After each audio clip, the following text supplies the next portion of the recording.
Դավիթ, նախ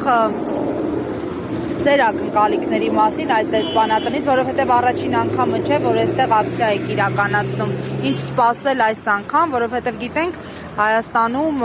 դեսպանները շատ զգուշավոր են և հավասարության այսպես հարթակում են դնում երկու կողմերի խնդիրները։ Շնորհակալ եմ հարցի համար, անկախ նրանից, թե իրենք ինչ արձագանք ցույց կտան, մեր խնդիրն է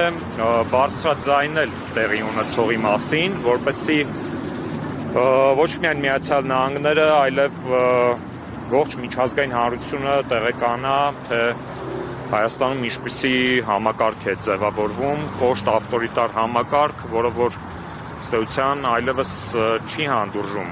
այլակարծություն, մարդկանց կալանավորում են պոդկասթի շրջանակներում հնչեցված սուր քննադատության համար, մարդկանց կարող են կալանավորել այն բանի համար, որ ասում են մենք կպաշտպանենք եկեղեցուն մեր ձևով, մարդկանց Facebook-յան գրառումների համար են մարդիկ հայտնում թիրախում իրավապահների, սա դասական ավտորիտար ռեժիմ է, որը որ ձևավորել է Փաշինյանի կողմից եւ որը որ միտված է իր անձնական իշխանությունը պահպանելու համատեքստում։ Միջազգային կառույցները մարտավոր են, եթե իրենք ցանկանում են, որ հայ ժողովուրդը կամ հայ հասարակությունը պահպանի հարգանքը ժողովրդավարական արժեքների նկատմամբ, այդ հավատ է, որ պահպանի, իրենք պարտավոր են արձագանքել տեղի ունեցողի եւ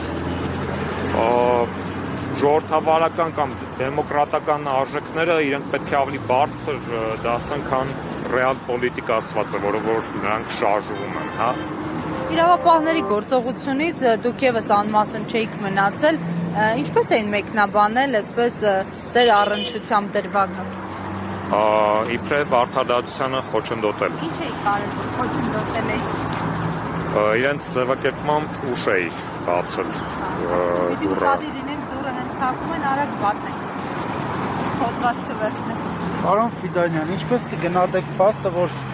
Վազգենը Սաղաթելյան եւ Նարեկ Սամսոնյանը ընդամենը մի քանի ամիս մնացին ազատության մեջ եւ նորից նույն ձեռագրով ձերբակալեցին ու այս անգամ արդեն պարզ դարձավ, որ թիրախում է նաեւ լրատվամիջոցը, այլ դիպեք։